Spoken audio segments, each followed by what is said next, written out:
to Hitting the Field. I'm Connor Engelhart, and alongside me here at the desk is Brett West and Daniel Bird. Now let's get started here on the UCF campus. Scott Frost was announced as the new head football coach for the UCF football team. Now Daniel, what do you think of this hire for the UCF Knights? I think it's a great hire. I mean, you have a guy who was a champion in college, led the Nebraska Cornhuskers to a national title. He comes from Oregon, obviously worked with Marcus Mariota. If there's one thing this team needs, it's better quarterback play next year from Justin Holman. I think Scott Frost can help Holman get to that next level. I think Holman regressed a little bit this season, so I think taking him to the next level is going to be the #1 priority for Frost this season. Also, UCF fans, they just want to see good football. I think if we can put some points on the board, I think that'll keep the fans happy. We can't expect to go from 0-12 to 12-0 in one season. I think it's unrealistic, obviously, but I think a bowl berth next season, totally feasible. Oh, yeah, definitely. Yeah, and let him get his recruiting. He's a great recruiter. I think it's all signs up now for Frost and the UCF program. Yeah, talk about a home run. I don't even think it's a home run. I think it's a grand slam. See, UCF, we're a smaller program. We got to bring in something that's going to attract recruits. So why not bring in the most dynamic, fast-paced, fun offense that in the country? Absolutely. So I think that's going to help out. And he's already had an impact on recruiting. 3 recruits in the last 24 hours. The 2 fastest guys in the area. Are you kidding me? He's already got this working and going. He's got his players coming in. I think the sky's the limits with this guy. Now, and the fans also love him a bunch because he was at the football game or the basketball game the other day, and he was throwing out shirts. And I know you were at the game, Daniel. Can you tell me what's the energy like around UCF campus with Frost already coming in? Everyone's just excited, and I think after such a poor season, it was going to be hard to get the energy back up for next season, but so early on into the offseason, everyone's on board. Well, I mean, think about it. You're going to be running this offense, and it's so fast-paced. The guy gets tackled, you're at the line in 10 seconds, and they're running the next play. How can you not be excited for this? We've already sold 1,000 tickets within 24 hours of this guy being hired. The excitement's going to be there, and, hopefully we're going to put some wins towards this season. Yeah, got to win. It's all great right now in the offseason. Everyone's excited. You got to produce on the field, and I think he will, no doubt. But do you actually think UCF can run his high-tempo offense? Yeah, why not? I mean, we're Florida athletes. I mean, there's no different than anything up in Oregon. All they got to do is just get him into shape, and he doesn't seem to be worried about it. I asked him about it. He said practice is going to be fun. We're going to be blaring music. We're not yelling at the kid, and we're just going to be running fast. So basically the exact opposite of what O'Leary was doing here. What recruits want to hear, of course, having fun, not anyone being too hard on him. I think in high school, especially in Florida, a lot of people are running the spread offenses. It's like almost the spread and the wishbone. That's all they run in high school, it seems exactly. like. So I think it won't be that big of a difference or an adjustment for these players to make, and I think they'll be excited to get into the spring football and get started. You don't think the Heat's going to make, an addition? I mean, we have the indoor practice facility, and they've already said that the spring game is probably going to be at night. Okay, well, that's good. Well, I think Frost is going to be a great coach as well, but Dino Babers was the, topic last week for us. Now, what about that situation? How did that all go down?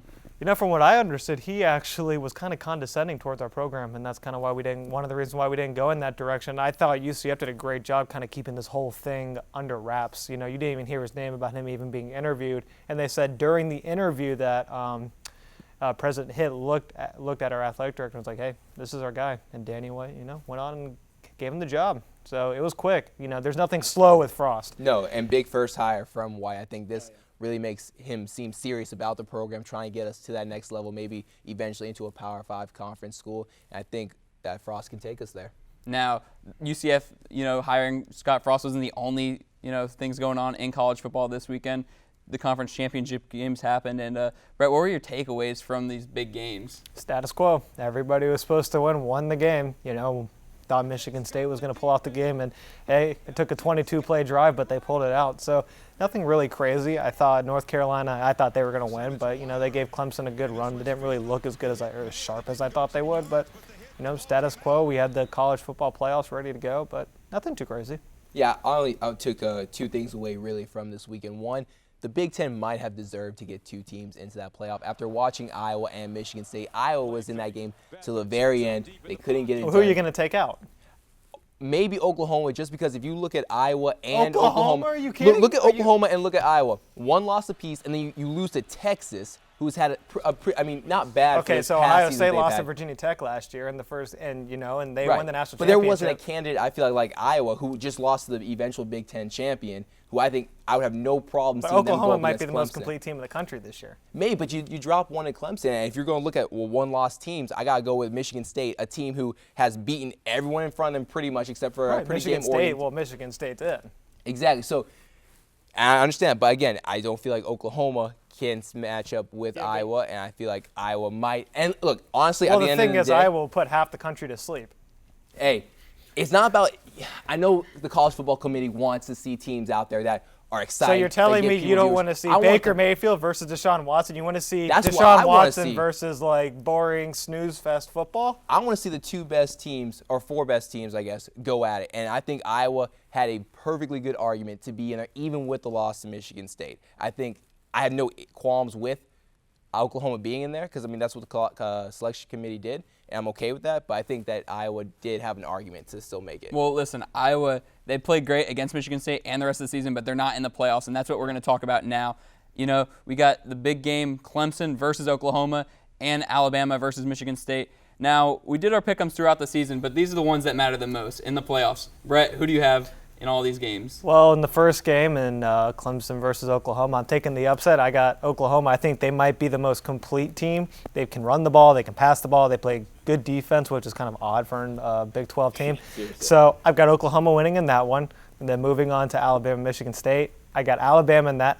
Don't think they're going to roll them. I think it's going to be more like a 10-point game, 14-point game. But it's going to be Alabama gets that last touchdown to push it over to that margin. But I think Derrick Henry is just going to eventually wear down that defense, and they're going to move on to the championship. And then the championship, I'm going to take Alabama. I think they're going to stifle that offense. Their pass rush is unbelievable, and I don't think Oklahoma's played a running back quite like Derrick Henry. I think he's going to be the Heisman winner, and he's going to be the biggest difference from this playoff, and he's going to show why he's the Heisman front runner and why he should be a first-round draft pick in the NFL.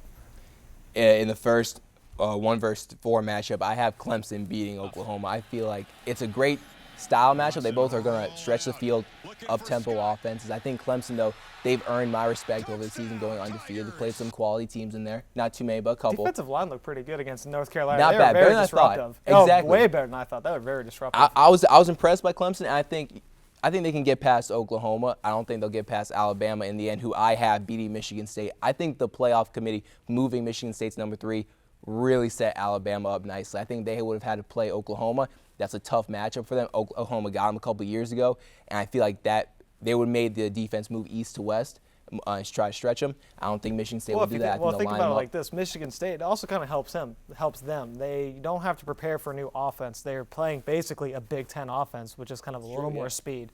So I think they kind of actually got a pretty good matchup. I just don't think they can pull off the win. Yeah, no, I think Alabama gets through that one, and then I think in the championship game between Clemson and Alabama, I have Alabama as well. Jay Coker really impressed me against Florida. That defense is no joke. The offense, complete joke.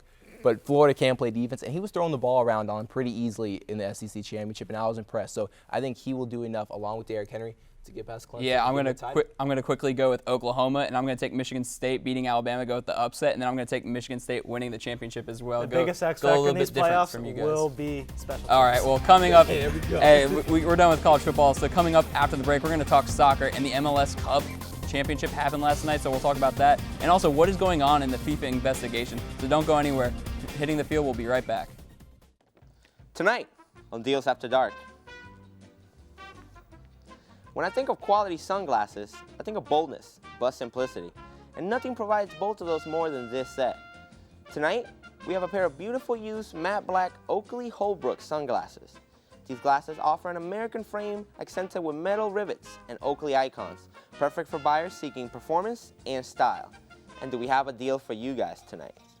For the next 40 seconds, that's right, 40 seconds, you have a chance to get your hands on this exclusive featured price of $110 or best offer. This deal, usually only available on Craigslist, could be yours for the 8 super easy payments of $13.75. Wow, I'm now hearing that we've actually gone down to 1 single pair. So if you're interested in this deal or any other products from our program, you can always log on to dealsafterdark.com or call us at 1-800-555-DEAL. See you next time. There are many scary things in this world, but what really frightens the seeds out of me is going the fall season without the Night of the Living Dead. I'm not talking about the movie, I'm talking about Magic Hat's new fall variety pack. Inside the Night of the Living Dead, there is the Wilhelm Scream, which is infused with the most important fall flavor, pumpkin of course. Then there's Miss Bliss, who is rich with citrus, but a little bitter, probably about last night. You can't forget about the mysterious number 9. It's dry, it's crisp, it's a pale ale, but not really. Lastly, the resurrected ale, the brew that has come back to life to haunt you with the Irish taste that started it all. Begin the new season with Magic Hat's Night of the Living Dead, and you will experience beer that will make you scream, cry, live and die, then come back to life as a pumpkin, like me.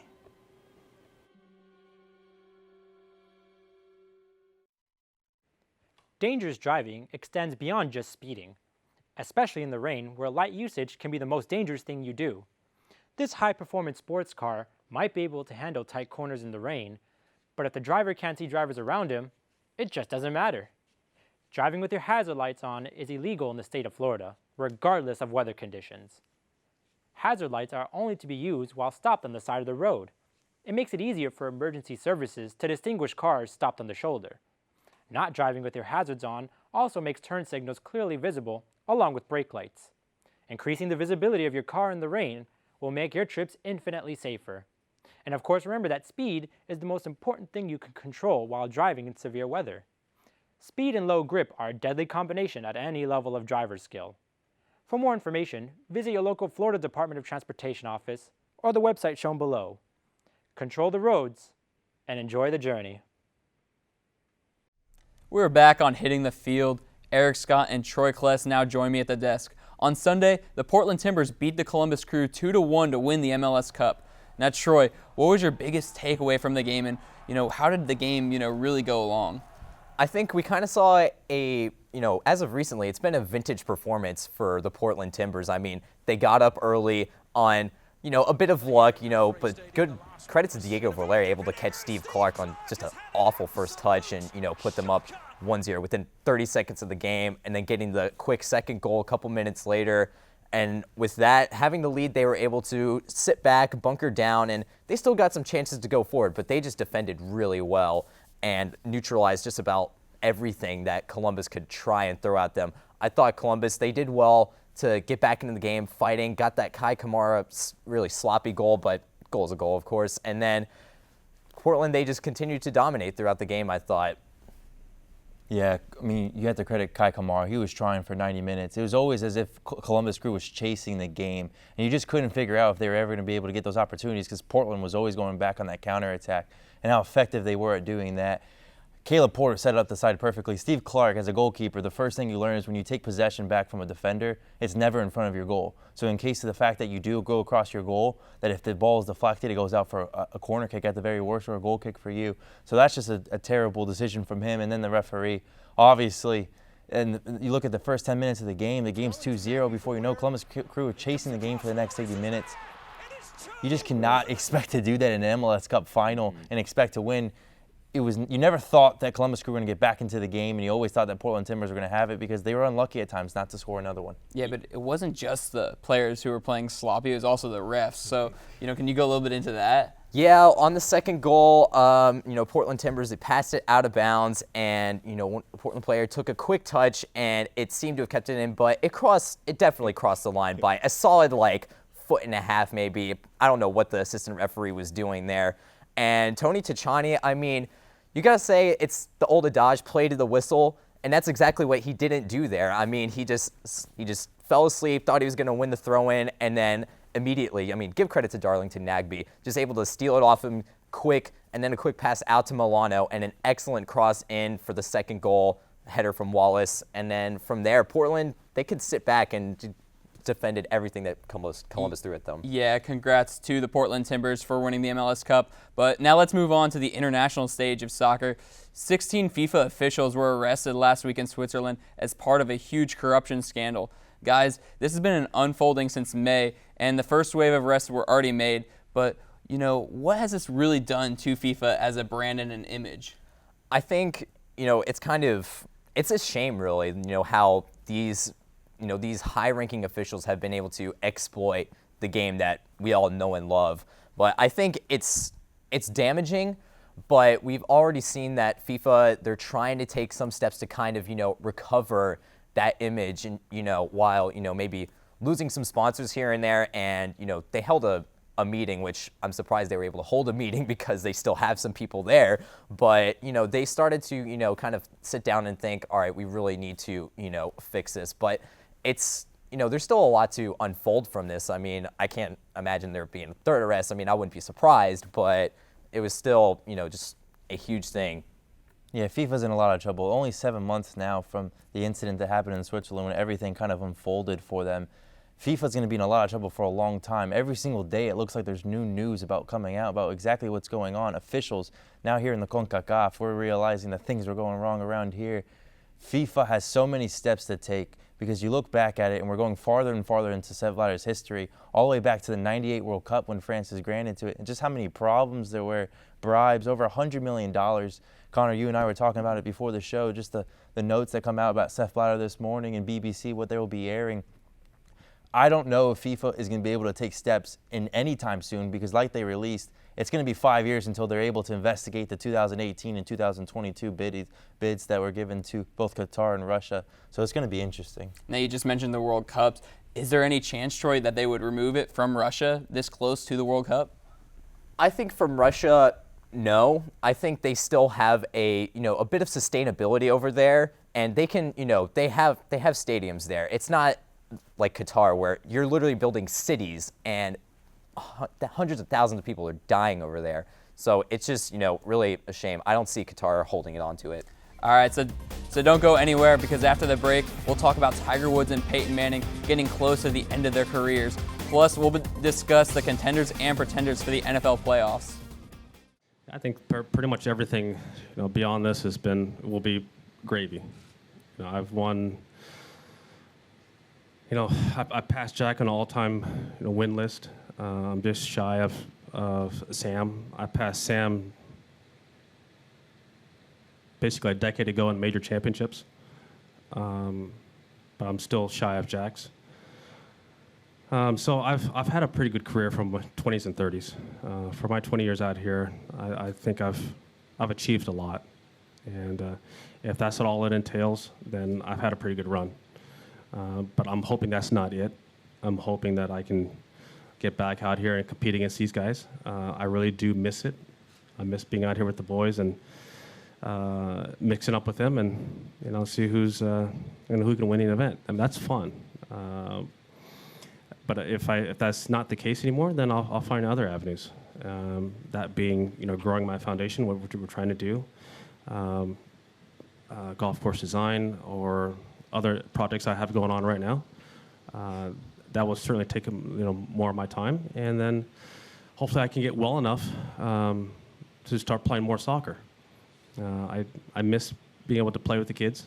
I miss doing that. I'm able to go to a ton of games, but I just haven't been able to play with them anymore, and I miss being able to do things like that. Tossing a ball around is I can do that, but I just can't bend over that well, or I'm not athletic to be able to do those things. And I'd like to be able to get to that first. If I can get to that, then we can start talking about golf. But let me get to where I can pass the time and really be a part of my kid's life in the way that I want to be part of it physically, not just as a cheerleader. We're back on Hitting the Field, and Joshua Thicklin now joins us at the desk. Tiger Woods recently had a one-on-one interview with Times Magazine, and he talked about how his career is coming to an end. Now, Eric, I know you're a huge Tiger fan. Can you talk about what his comments really mean, not just to you, but to the whole golfing community? Yeah, it almost is like it's the start of the end for Tiger Woods. Somebody who was always about winning, so competitive, always so excited to train and get back to the golf course. Listen, he's prepared for the future after golf. Obviously, he's put his focus on his kids, and that's good for to hear if you're a Tiger fan and just exactly where his mindset's at. Obviously, his rehab is nowhere near. He talks about how he can only walk at this point. There's no training in the future. So for Tiger, he's just looking forward to the doctors coming back to him with the news that, hey, you can start to progress and you can start your rehab. I think it's like you said, we can't fault Tiger for him realizing, for him putting his family ahead of golf. And I think that's, it's one of those things that when you see it, it's really sad to see. He's now joining that list of iconic, sports figures, Kobe, Peyton. That in that interview, he talked to Peyton about his neck injuries and stuff like that. That they're getting beat by Father Time and injuries. And it's really a sad sight to see, honestly. Now, but in golf also has like a huge up-and-coming, new generation basically with Jordan Spieth, Rory McIlroy, Adam Scott, Jason Day, the greats. Now, with all those good players, Eric, does Tiger ever have another chance to win another tournament, let alone another major? Yeah, this is the one thing I do not understand about the critics of Tiger Woods. He has won 14 majors, 79 total tournaments. There was a point when Tiger Woods had won over 25% of his total PGA Tour events. Imagine that in the game of golf, how difficult it is just to win one tournament, but to win at that level. And you saw at the Wyndham Championship, Tiger Woods was a triple bogey on the back nine away from winning that first tournament and getting back into the FedEx Cup Championship. So Tiger Woods has the ability. It's about being healthy. It's about playing at the courses that he's familiar with. Listen, at Augusta in April, there's nobody that you'd rather have on Sunday than Tiger Woods leading the field because he's proven to us that he can hold that lead. But what about Bubba Watson? Yeah. And Bubba's the man at Augusta. Can you really choose Tiger Woods nowadays over Bubba at Augusta on Sunday? Yeah, Tiger Woods has a killer instinct, and at the end of the day, Tiger Woods has shown to everybody in golf that he was and might still be the best of all time. I think he just has to put it all together in one round. Wouldn't you say, Josh? I think that he even said that himself in the interview that he may never be 100% again. But the closest thing to it will help him be able to compete at that top level. So a tournament is not out of the question. Plus, golf has a long time to catch that one tournament. I think he has one more major in him. I can't see him getting 18, but he has one more. See, I think the key for Tiger Woods is going to be the driver, the big stick, because he needs to put it in the fairway to have a chance in the majors because that's where it's really difficult. But like Tiger Woods, Peyton Manning has been under the injury bug for a while now, and Brock Osweiler has taken over the reins as quarterback for the Broncos. Now, Osweiler's done a great job so far since he's come in. Can he, stay in that starting QB position if Peyton comes back healthy soon? Yeah, Josh, I'm surprised with your fantasy that you would have Peyton Manning starting when he comes back. I know. It's been pretty rough this year. But you know what? I still think that the Broncos, even though after this week, Brock looked great, I think in the playoffs you have to go with Peyton. I do not trust Brock. Like, you don't trust a brand new quarterback in that type of situation. Like, if they head up against New England, do you trust Brock to do it again? We just saw him beat New England. But with Gronk healthy, with all their wide receivers back, I don't trust Brock in that setting. And that's me. I would roll the dice with Peyton. You know what I'm saying? I'll roll my dice with the Hall of Famer, which is foolish, like you said, on my behalf, having him in fantasy. That's definitely not the brightest decision. But I just feel that's the way they should go. So this is the one thing that I'm confused about. Gary Kubiak's offense has just not worked for Peyton Manning. They wanted him to run from under center. Now he wants to run from the shotgun. But Brock Osweiler can run that offense for them, and it's obviously worked for the run game. This is new to Peyton Manning as well. Brock Osweiler is 3-0 since he's been there. Denver defense, all they need them to do is take time off the clock to get some points on the board, and they'll take care of the rest. Peyton Manning still leads the league with 4 more interceptions than any other quarterback, and he's been out for the last 3 games. How can you trust Peyton Manning when it comes to the playoffs because he's not used to this Gary Kubiak offense? It's like when you kind of put it in a situation like this. I'll put it in more of a basketball reference. Would I trust, D'Angelo, Russell over Kobe Bryant with the last shot? I'm still going to take Kobe at the end of the day. And that's why I think we have to go with Peyton Manning on this one. Peyton has won them games this year. He hasn't won them a lot, but he's actually had 2 comebacks this season on that arm. So I feel, and also they're 6-2 with him under center. That's not that bad. I think that's worth taking another shot. But we're talking about in the playoffs. Would you bring Peyton Manning back? You would still bring him back, even though Peyton Manning hasn't been the best playoff quarterback. Well, you also guess who he's faced. Brock hasn't been that quarterback at all. So I'll still take Peyton. I have to go with that. It's just one of those things you have to land on that experience. You have to land on that arm. Brock, we don't know how Brock does in adversity and how he does under pressure. But you had to give him. He's done his job since he's came in. He's 3-0. Yeah. I understand Peyton when he gets healthy, but do we know he's going to be fully healthy? Brock Osweiler is healthy. He's won games for you. I think it's his time now. It's something we got to consider. Yeah, and with Brock Osweiler, possibly taking over in the playoffs, we really need to talk about the playoff picture in the AFC and NFC because it's extremely tight for those wild card spots. Now, Josh, can you tell me which teams you really think can be contenders making the playoffs, or they're just pretenders? You know what? I want to stick on the pretender. I think the contenders in the AFC, they've shown themselves. We already know who they are. the Patriots, the Broncos. We know who are the real contenders, all right? So let's go to the pretenders, the Bills. Bills are one of the first pretenders, definitely this year. Although they did well. Like, and the record speaks for itself. I don't feel, like, once again, I don't feel in the play atmosphere they can get the job done. Also, the other pretender, the Jets. Yes, Jets go empty. I'm sticking to it. Shotgun even though Fitzpatrick. I love Underneath. seeing our boy Powell, Brandon Marshall, catch and curl. built by Powell UCF, doing stays on good his feet. things. He's It's gone. not- Touchdown. The offense isn't consistent enough, and I don't trust it in the playoffs and against other like elite defenses in the league. So like I think, especially in the AFC, it's really going to be a battle of who has your offense has to be your guy, because there's a lot of great defenses around there spread throughout the AFC. So those two for sure are my pretenders. Like when I'm looking at this whole entire conference. What about the NFC? You go over to the NFC, you look at Seattle, exactly what they did to Minnesota yesterday. Minnesota now has lost 4 games by 16 points or more. So you look at Minnesota, 8-4 now on the season. They need to start being worried because Seattle is right on their back at 7-5. Then you have the Tampa Bay Bucks and the Atlanta Falcons at 6-6. When it's all said and done, I have the Tampa Bay Bucks and the Seattle Seahawks getting out of the wild card in the NFC. Minnesota still has to go at Arizona, and then at the last game of the season, they have to go at Green Bay. Green Bay could possibly be fighting for a bye week spot, that number 2, if Cardinals slip up. But listen, if you're in Minnesota, you need to win these games. You need to win one of those tough games on the road, because then they're going to need to win those home games in between. Yeah, but I really have a problem seeing that because the Bucks also have to play the Panthers.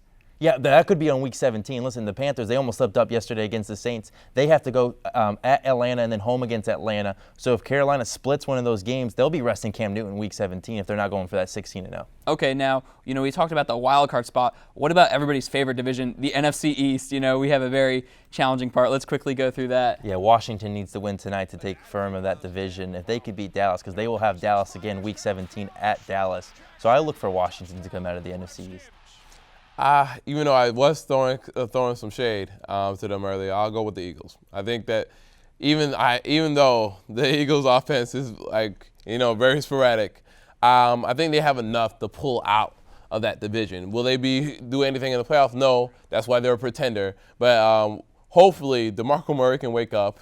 We've still been waiting for him. He's still asleep. But I think the Eagles have just enough to make it out the NFC East. I'm going to go against you guys and go with the Giants. Well, that's all we have for this show. We're taking a break for the holidays, but we'll be back in the new year. So thank you for watching Hitting the Field and enjoy the holidays.